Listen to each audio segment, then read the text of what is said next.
नमस्कार विद्यार्थी मित्रो, welcome to DZ academy, co power by Shri Ganesh junior college Korad. तर बघा, आपण बघत होतो एक्सरसाइज 5.3 मध्ये आज आपण घेणार आहोत क्वेश्चन नंबर 6. ओके, तर क्वेश्चन नंबर 6 असा आहे बघा. एक लाईन आहे y = mx + c या फॉर्म मध्ये. Passing through the point a 2,1 b, b 3,2 determine m and c where m is the slope आहे आणि c काय आहे, इंटरसेप्ट. ओके, y = म्हणजे काय करायचंय, आपल्याला दोन पॉइंट दिले आणि इक्वेशन फाइंड आउट करायचे. मग आपल्याकडे हा a पॉइंट आहे आणि हा b पॉइंट आहे आणि मग आपण विचार करायचा त्या क्वेश्चन वरती की आपल्याकडे जर दोन पॉइंट असेल, हे थोडक्यात 2 मिनिटांसाठी विसरून जा, काय असेल ते 2 मिनिटांसाठी आपण इग्नोर करत आहोत. पासिंग थ्रू पॉइंट ती लाईन a 2,1 आणि b 3,2 मधून पास होते नंतर त्याचे इक्वेशन आहे. मग काय इक्वेशन आहे, passing through two line y - y1 upon y2 - y1 is equal to x - x1 upon x2 - x1. हे कोणाचं इक्वेशन आहे, equation of line passing through to the two point. मग फक्त आपल्याला वी नो दॅट काय माहितीये, we know a 2,1 b 3,2. बघा, कोणत्याही क्वेश्चनचा आन्सर लिहिताना ना आपल्या भाषेतल्या, म्हणजे ते आपण सॉल्व करतोय, उगा काहीतरी ओढून तारून आणायचं किंवा ग्रामॅटिकली बसेल किंवा योग्यच पाहिजे असं काही नाही. तुमच्यामध्ये तुम्ही सांगा. a आहे 2,1 b आहे 3,2. मग काय शोधता येईल, मग y - y1, मग पहिला पॉइंट असतो x1 y1, दुसरा पॉइंट असतो x2 y2. y - y1 म्हणजे 1.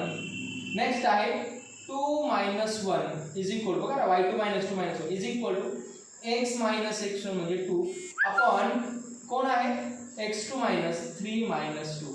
मग काय आहे ना, y - 1 upon 1 is equal to x - 2 upon 1. Okay, मग y is equal to x - 2 plus 1 that is equal to y is equal to x - 1. Okay, हे आलं तुमचं इक्वेशन. मग तुम्ही म्हणशाल की सर तुम्ही प्रत्येक वेळेस x + y स्वरूपात लिहिता, यावेळेस का बरं y इज इक्वल टू लिहिलं. त्यामध्ये माझा स्वार्थ होता काय, की मला कोणाची व्हॅल्यू विचारली होती, m आणि c ची. मग कम्पेअर इक्वेशन विथ काय, y is equal to mx + c. आले का सारख्याला सारखे, y ला y आला mx. मग x ला x कोएफिशिएंट, x चा कोएफिशिएंट m असतो, याचा कोएफिशिएंट किती रे दिलेला नाही, म्हणजे किती 1, म्हणून तुम्ही म्हणणार m इज इक्वल टू 1. त्यानंतर प्लस c आहे, प्लस c चा कोएफिशिएंट किती आहे, -1, आणि c इज इक्वल टू किती येणार, -1 होणार. ओके, मग या पद्धतीने झाला तुमचा y is equal to mx + c. काही विद्यार्थी म्हणतात सर m चा स्लोप मला काढता येत होता, कोणत्या पद्धतीने, m is equal to y2 - y1 upon x2 - x1. Okay, परंतु आपल्याला c इंटरसेप्ट काढता आला पाहिजे होता, म्हणून आपण काय दिलं, या फॉर्म मध्ये त्याला इक्वेशनच काढलं, पण equation y is equal to mx + c या स्वरूपात लिहिलं. मग तुम्ही म्हणत असाल इक्वेशन असं पण येईल, x - y - 1 is equal to 0. हा प्लस y इकडं, म्हणजे x - y - 1 is equal to 0. हे पण त्याचं काय असेल, इक्वेशन. पण आपल्याला काय शोधायचं होतं, m आणि c, म्हणून m इज इक्वल टू 1 आणि c इज इक्वल टू किती, -1. ओके, व्यवस्थितपणे काय करा, राईट डाऊन करून घ्या.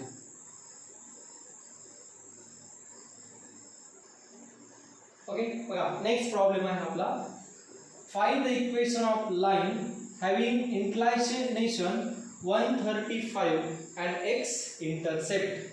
आपल्याला x इंटरसेप्ट पण काढायचे आणि इक्वेशन ऑफ लाइन पण शोधायचं आहे. फक्त आपल्याला दिला m इज इक्वल टू किती, काय दिले, m is equal to inclination angle म्हणजेच काय, थीटा दिलाय. Theta is equal to 135 degree. मग यावरनं मी स्लोप काढू शकतो. मग काय आहे स्लोप इज इक्वल टू काय असं, स्लोप इज इक्वल टू काय, y is equal to m is equal to tan theta. Theta दिला असेल तर हा स्लोप आहे. मग m is equal to tan 135 degree.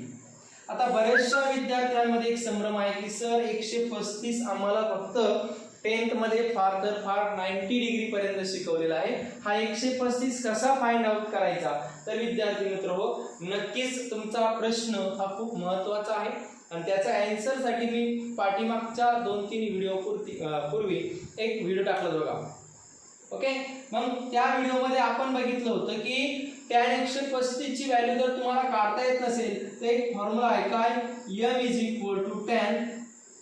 तर 135 आपण रिप्लेस करायचं कसा, 90 + 45. ओके, 90 + 45 म्हणजे tan आहे तसं ठेवलं, 135 कसे लिहिणार, 90 + 45. आणि बाय अलाइड अँगल टेबल नवीन संकल्पना आहे ती तू आपण घेणार आहोत ट्रिग्नोमेट्रिक मध्ये. फक्त एवढा एक फॉर्म्युला लक्षात ठेवा, tan 90 + θ = -cot θ. म्हणजे -cot θ. θ मध्ये कोण सेकंड नंबरला असेल किती, 45. आणि cot 45 म्हणजे मला माहिती आहे किती, 1, म्हणून तुमचा स्लोप किती आला, -1. ओके, एवढं फक्त एक फॉर्म्युला व्यवस्थितपणे मला अलाइड अँगल टेबल म्हणतात. 135 कसा येईल, 180 कसा येईल बरं, मग सॉरी 100 थोडक्यात 75 कसा येईल, 75. मग 90 वजा. ओके, या पद्धतीने मग tan 90 + θ - cot θ. मग θ मध्ये सेकंड नंबरला असलेला 90 मध्ये मिळवला गेलेला, मग तिथं cot 45 आणि m = त्याला -1. ओके, हे आपण घेणार आहोत. आपला अजून हा चॅप्टर राहिलेला आहे ट्रिग्नोमेट्रिक फंक्शन, त्यामध्ये आपल्याला सर्व काही डिटेल मध्ये स्टडी करायचं आहे. ओके, मग यामध्ये आता आपल्याला काय मिळाला, स्लोप मिळाला. मग आपल्याला जर स्लोप मिळालेला असेल तर आपण काय कोणत्या पद्धतीने एक्स इंटरसेप्ट इथं फाइंड आउट करणार, थोडा विचार करा बरं 1 मिनिटासाठी. ओके, सॉरी हा 7 राहिला होता आपल्याकडं. मग काय, find the equation of line having inclination is 135 and x intercept is 7. मग इंटरसेप्ट दिलाय आणि अँगल दिलाय, ओके, सो स्लोप दिलाय. मग काय फॉर्म्युला आहे, y = mx + c. Slope intercept form हा y आहे, दिली स्लोपची किंमत -x प्लस इंटरसेप्ट किती, 7. सगळे या बाजूला आले, y + x - 7 = 0. म्हणजे काय लिहिते हे randomly, x + y - 7 = 0, which is the required equation of the line. Intercept दिला जातो आपल्याला, काय दिला, इंटरसेप्ट, x इंटरसेप्ट इज किती, 7 दिला. ओके, नाउ राइट डाउन दिस.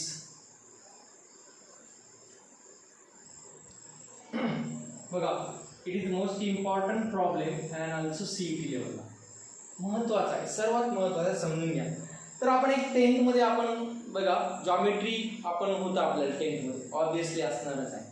जॉमेट्रीचा थोडा टचर म्हणजे मिड पॉइंट म्हणजे काय, ओके, साइडचा मिड पॉइंट म्हणजे काय, मीडियन म्हणजे काय, त्या ट्रायंगलची साइड म्हणजे काय, ॲटलिस्ट एवढं आपल्याला माहित पाहिजे. मग त्यांनी काय म्हणतो, vertex of the triangle. Vertex म्हणजे आपण काय म्हणतो त्याला, पॉइंट म्हणतो. मग व्हर्टेक्स 3 व्हर्टेक्सचा मिळून एक ट्रायंगल होतं असं बघा, हा व्हर्टेक्स होता. त्यासाठी हा A पॉइंट दिला 3, 4, मला B पॉइंट दिला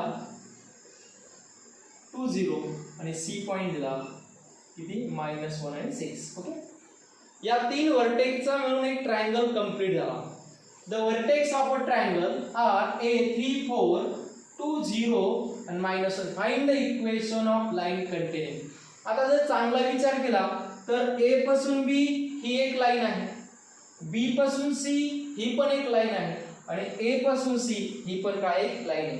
मग आपल्या असं लक्षात येते की हे जो ट्रायंगल आहे हा 3 लाईनचा मिळून बनलेला आहे. आणि मग मला जर कोणी विचारलं की इक्वेशन ऑफ AB काय सांगता येईल, मग इक्वेशन ऑफ A एक पॉइंट आहे, B एक पॉइंट आहे, AB पॉइंट थोडी बाजूला करा, ही AB लाइन थोडी सेपरेट करा ट्रायंगल पासून, हा A पॉइंट असणार आहे, हा B पॉइंट. मग या लाईनचे आपल्याला काय माहिती रे, या लाईनचे आपल्याला 2 पॉइंट माहिती, एक इनिशियल आणि एक फायनल. मग आपल्याला जर एखाद्या लाईनचे 2 पॉइंट माहित असेल तर आपण कोणता फॉर्म्युला वापरतो, the equation of line whose both point are known. So 2 point form कोणता, 2 point form y - y1 upon y2 - y1 is equal to x - x1 upon x2 - x1. मग या इथे जास्त घाबरून जाण्याची गरज नाही. त्यानंतर त्यांनी विचारलं आहे साइड ऑफ BC. पहिले घेते आपण काय, side of BC, the equation of side BC. मग मला BC कोणाचं मिळून बनले, 2 पॉइंटचं मिळून बनलेलं आहे. मग पहिला पॉइंट घ्यायचा B, काय म्हणता येईल B 2, 0, C -1 आणि 6. मग काय म्हणता येईल बाय 2 पॉइंट फॉर्म. काय 2 point form y minus y1 upon y2 minus y1 is equal to x minus x1 upon x2 minus x1. याला तुम्ही म्हणणार x1 y1, याला म्हणणार x2 y2. ओके, फॉर्म्युल्यात किंमत बघूया. y मायनस y1 मध्ये किती 0 upon y2 minus 6 minus 0 is equal to x minus x1 means 2 upon x2 minus x1 minus 1 minus 2 minus 1 minus 2. y minus 0 means y, 6 minus 0 means 6, x minus 2 as it is minus 1 minus 2. बघा हे इथं लय महत्त्वाचं आहे बघा. नकळत का होईना आपल्याकडून चुका होतात. -1 -2 इज -3. जर कोणाला अडचण असेल ना तर 100% यामध्ये जर अडचण असेल ना -1 -2 -3 कसे आले काय समजून घ्या. तुमचे एक्झाम मध्ये 40 मार्क लेस धरून जा.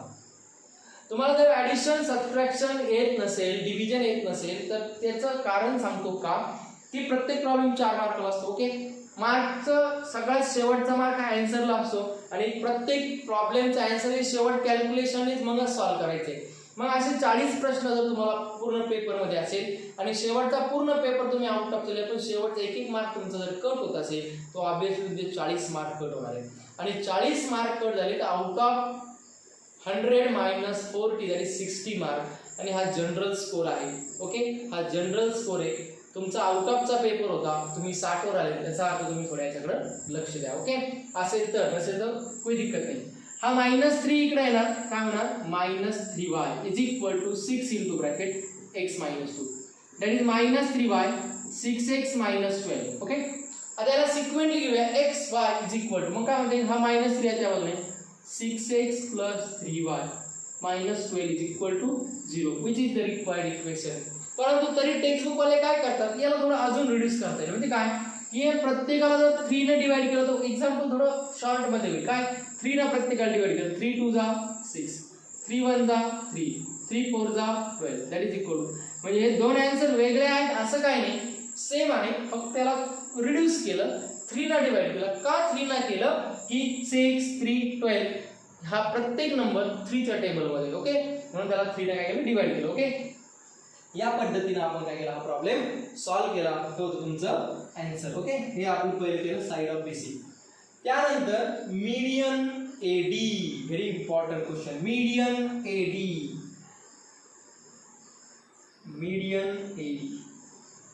हा D पॉइंट आहे. ओके, आणि मीडियन AD मुळे हा BD चा आणि CD दोन सेम पार्ट झाले. म्हणजे हा D मध्ये मिड पॉइंट आहे तुमचा. D मध्ये काय आहे, मिड पॉइंट आहे. पण याचे कोऑर्डिनेट तुम्हाला माहित आहे का नाही. मग कसे फाइंड आउट करणार, मग मिड पॉइंट फॉर्म्युला आपल्याला माहिती पाहिजे. मग काय आहे मिड पॉइंट फॉर्म्युला, तर सुरुवातीला काय करा, हा प्रॉब्लेम मध्ये काय करा, साइड BC चा कंप्लीट करा, मग आपण जाऊया मीडियन कडे. ओके, डायग्राम मात्र तीच असू द्या म्हणजे कळेल.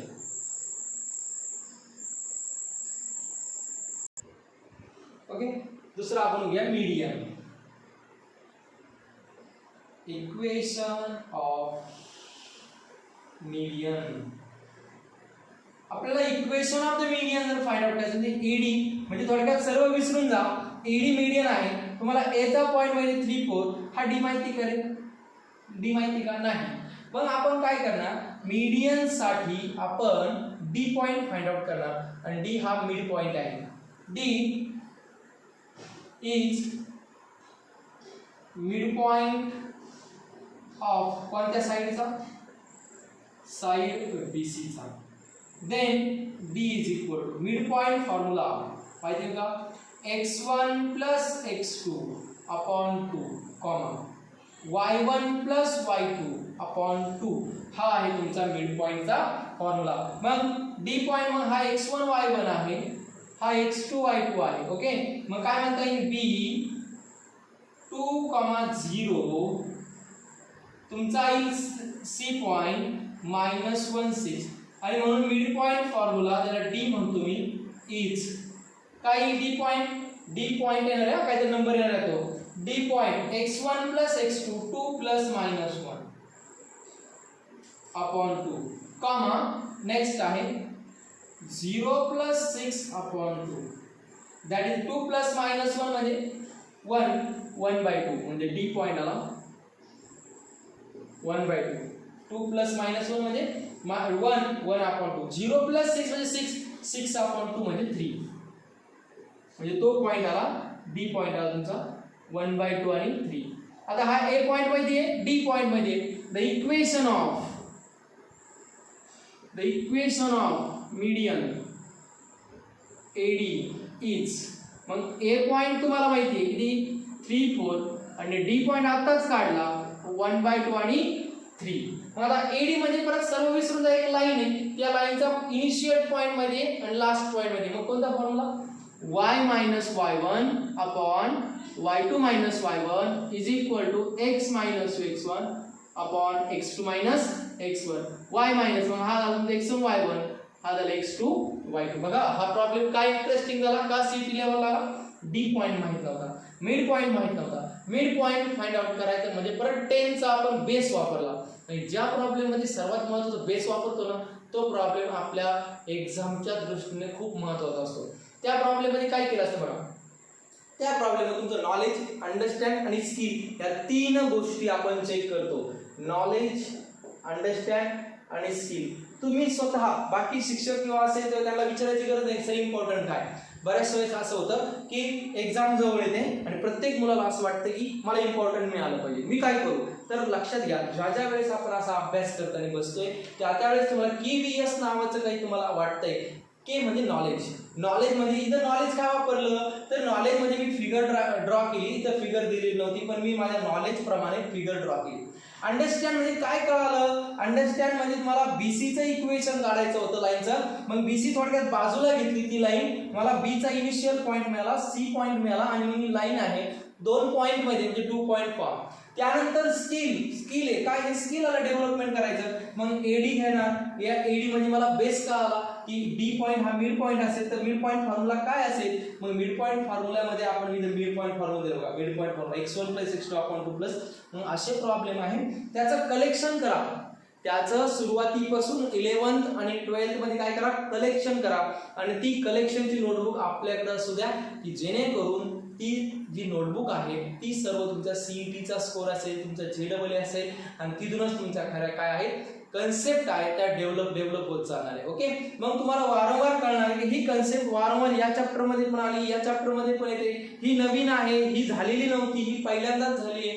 याचं इम्प्लिमेंटेशन मी या प्रॉब्लेम मध्ये वापरलंय आणि ते कलेक्शन स्वतः असू द्या त्याला म्हणतो आपण स्वतःच्या नोट्स असणं. ओके आणि त्या नोट्स असणं नुसतं नोट्स म्हणल्यानंतर तुम्ही बाजारात जाणार बाजारातून JEE चं पुस्तक घेणार त्या नोट्स झाल्या असं काय self notes is most important for the study. Okay आपण आपल्या प्रॉब्लेमकडे परत येऊ. y minus y1 म्हणजे कोण घेतो आपण y1 म्हणजे 4 upon y2 minus y1 that is 3 minus 4 is equal to x minus x1 म्हणजे 3 upon x2 minus 1 upon 2 minus 3. Okay आ गया ये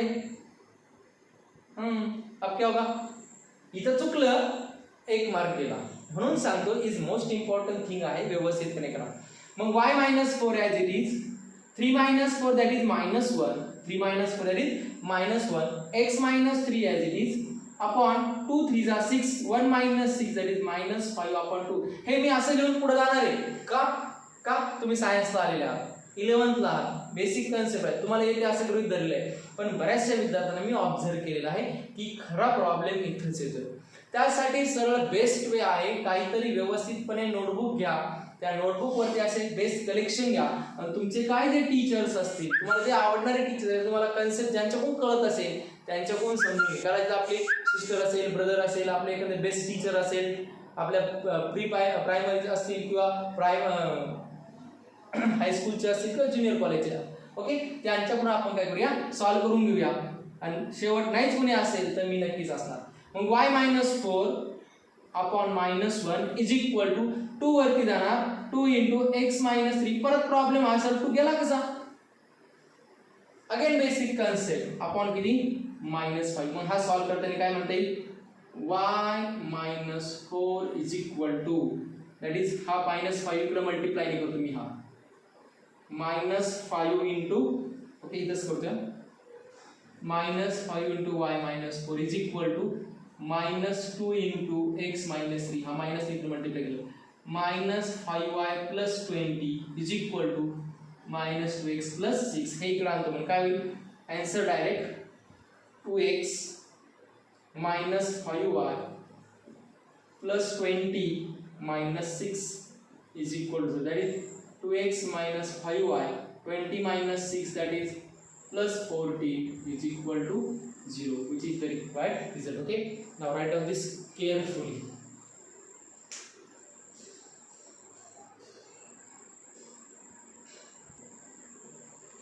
ओके आता लास्ट आहे आपल्याकडे साइड BC झाला आपला मीडियन ऑफ BD झाला median of ED the mid point of side AB and BC बघा का the mid point of side AB चा मिड पॉइंट म्हणजे इथे काहीतरी असं okay the mid point of side AB and BC म्हणजे okay आणि हे दोन काय केले जॉईंट केले तर या दोघांचा इक्वेशन काय असेल मग या दोघांचं इक्वेशन काढण्यासाठी आपल्याला AB चा मिड पॉइंट काढावा लागेल आणि BC चा the mid point of AB is तर आपण काय करूया याला D तर म्हणले आपण D F okay F is equal काय अगेन तेच formula x1 + x2 upon 2 y1 + y2 upon 2 मग हा A पॉइंट काय होता 3 4 आणि B पॉइंट काय होता 2 0 मग काय लिहिया आपण मिड पॉइंट 3 + 2 अपॉन 2 आणि 4 + 0 upon 2 that is equal to 5 upon 2 आणि 2 ओनली 2 का बरं 4 + 0 4 4 वाट किती 2 आता नेक्स्ट आहे the mid point of D आताच शोधला आपण परत एकदा शोधू the mid point of BC okay आताच शोधला परत एकदा रिमाइंड करतो D is equal to -1 + 2 sorry 2 + -1 2 + -1 upon 2 comma 0 + 6 upon 2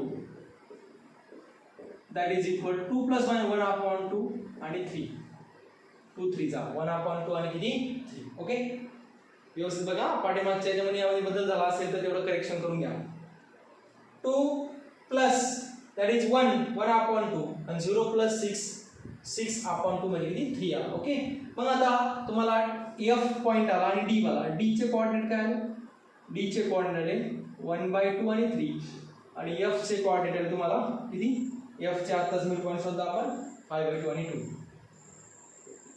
आता दोन पॉइंट मिळाले आता यांचं इक्वेशन काढायचं आहे the equation of DF is the equation of line DF is तोच फॉर्म्युला कोणता y - y1 upon y2 - y1 x - x1 upon x2 दोघांपैकी कोणताही x1 y1 x2 y2 मानलं तरी चालतं मी याला x1 y1 मानतो पण काही विद्यार्थी म्हणे सर आम्ही याला x1 y1 मानतो चालेल काही अडचण येणार नाही प्रॉब्लेम मध्ये काही गडबड होत नाही y - y1 म्हणजे किती 3 अपॉन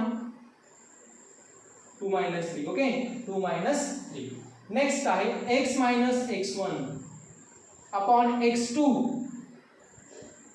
y/2 -1/2 नेक्स्ट असणार तुमचं y - 3 upon -1 is equal to x 2x - 1 बघा क्रॉस मध्ये 2x - 1 upon किती 2 whole divided by 2 base same 4 upon 2 5 - 1 किती 4 upon 2 हा 2 काय get cancel y - 3 upon -1 is equal to 2x - 1 upon 1 cross multiply करा y - 3 is equal to -1 into 2x - 1 okay मग y - 3 is equal to -2x + 1 इकडे आलं काय होईल प्लस होईल मग काय होईल 2x + y -3 -1 is equal to 0. मग 2x plus y minus 4 is equal to 0, which is the required result of the midpoint of AB and midpoint of the BC and connect this line FD. The equation of FD is, काय शिकलो आपण यामध्ये mid point काढता आला पाहिजे. Mid point काढल्यानंतर फ्रॅक्शनचे addition subtraction करता आले पाहिजे. ओके, हे होतं तुमचं काय किती number problem, problem number 8. Okay, right please.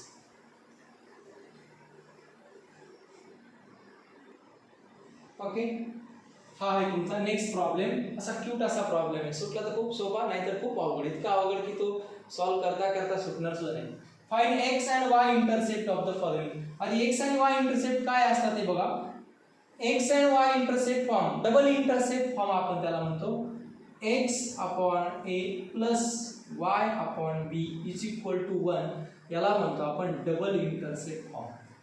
Okay, double intercept form म्हणजे काय, हा तुमचा एक्स ऍक्सिस असेल आणि हा तुमचा कोणता ऍक्सिस असेल, वाय ऍक्सिस असेल. तर एखादी लाईन पास होते एक्स आणि वाय मध्ये, मग एक्स ला कोणत्या पॉइंट मध्ये इंटरसेप्ट करते आणि वाय ला कोणत्या पॉइंट मध्ये ती लाईन इंटरसेप्ट करते, त्याला म्हणतो आपण काय, डबल इंटरसेप्ट फॉर्म. मग जो एक्सच्या डिनॉमिनेटर मध्ये जो आहे तो आहे तुमचा एक्स इंटरसेप्ट. ओके, तर परत एकदा सांगतो, एक्सच्या डिनॉमिनेटरला आहे तो आहे तुमचा एक्स इंटरसेप्ट, वायच्या डिनॉमिनेटरला आहे तो आहे बी इंटरसेप्ट इज इक्वल टू 1 पाहिजे. म्हणजे कोणतंही इक्वेशन या फॉर्म मध्ये कन्वर्ट केलं, एक्सचा कोएफिशियंट 1 पाहिजे, वायचा कोएफिशियंट 1 पाहिजे, इक्वल टू ला 1 पाहिजे, तर ते इक्वेशन कन्वर्ट होईल. मग बघा आपण इथं बघूया. पहिलं ए घेतो मी, एक्स अपॉन 3 प्लस y upon 2 is equal to 1 ला 1 आहे, नो प्रॉब्लेम. याचा कोएफिशियंट सेम आहे, याचा कोएफिशियंट सेम आहे. Okay, no problem. मग a इज इक्वल टू 3 आणि b is equal to 2. a म्हणजे x इंटरसेप्ट, a म्हणजे x इंटरसेप्ट इज 3 आणि y इंटरसेप्ट इज 2. ओके, हा होता तुमचा पहिला प्रॉब्लेम. नेक्स्ट प्रॉब्लेम कडे या. 3x upon 2 plus 2y upon 3 is equal to किती, 1. 1 ला 1 आहे, नो प्रॉब्लेम. परंतु x चा कोएफिशियंट किती आहे, 3 आहे. तो 3 का मल्टीप्लाय होता डिवाइड ला पाठवा. x अपॉन 2 अपॉन 3, कळलं का. हा कुठं होता, इकडे मल्टीप्लाय, डिनॉमिनेटरला डिवाइड होईल, plus y as it is 3 upon 2 गेला का, डिनॉमिनेटरला इथे 1 असतो, मग हा डिनॉमिनेटर खाली पाठवायचा, मल्टीप्लायचा डिनॉमिनेटरला इज इक्वल टू किती, 1. ओके, x चा कोएफिशियंट 1 झाला, y चा 1 झाला, इज इक्वल टू 1. म्हणजे a इज इक्वल टू आला 2/3, कंपेअर करा याबरोबर, आणि b इज इक्वल टू आला 3/2. म्हणजे x intercept is 2/3, y intercept is 3/2. Okay, हा तुमचा सेकंड प्रॉब्लेम. ओके, लिहून घ्या व्यवस्थित, हा सोपा आहे. यामध्ये काय केलं, 3 होता डिवाइडला पाठवला, 2 होता डिवाइडला पाठवायचा, पण कोणाच्या, डिनॉमिनेटरच्याही डिवाइडला पाठवायचा. ओके, बघा लास्ट वन आहे 2x - 3y + 12 is equal to 0. हा +12 मी तिकडे पाठवतो, 2x - 3y is equal to -12. इथं 1 पाहिजे होता, इथं 1 कधी येईल बरं, लक्षात घ्या. इथं 1 कधी येईल, ज्या वेळेस या -12 ला मी -12 ने डिवाइड करेल, त्याच नंबरने, पण कशाने, मायनसने, तर मला +1 आणायचा. मग काय, डिवायडेड बाय -12. -12 नेच का गुणलं, जगामध्ये एवढे नंबर्स होते माझ्याकडे, फक्त -12 का निवडला, कारण की मला -12 ला -12 ने डिवाइड केलं किती येणार आहे, 1. म्हणून -12 नुसतं एका बाजूला मल्टिप्लाय डिवाइड करून चाललं नाही, -12 का सर्वांना करावं लागेल. मग किती, 2x upon -12 minus 3y upon -12 is equal to -12 upon -12. -12 get cancel, म्हणजे +1 आला. 2x अपॉन -12, हे minus minus come close together झाले, प्लस आला, हा 3y अपॉन 12. ओके, मग 2x upon -12 2x upon -12 plus 3y upon -12 is equal to किती, 1. हा 2 डिवाइडला पाठवा, x upon -12 upon 2 plus y upon 12 upon 3 is equal to किती, 1. मग डिवाइड होईल, -6 प्लस 3 4 जा इज इक्वल टू 1. म्हणून x इंटरसेप्ट x इंटरसेप्ट किती -6 आणि y इंटरसेप्ट किती +4. ओके, हे होतं तुमचा problem. Okay, now write down this carefully.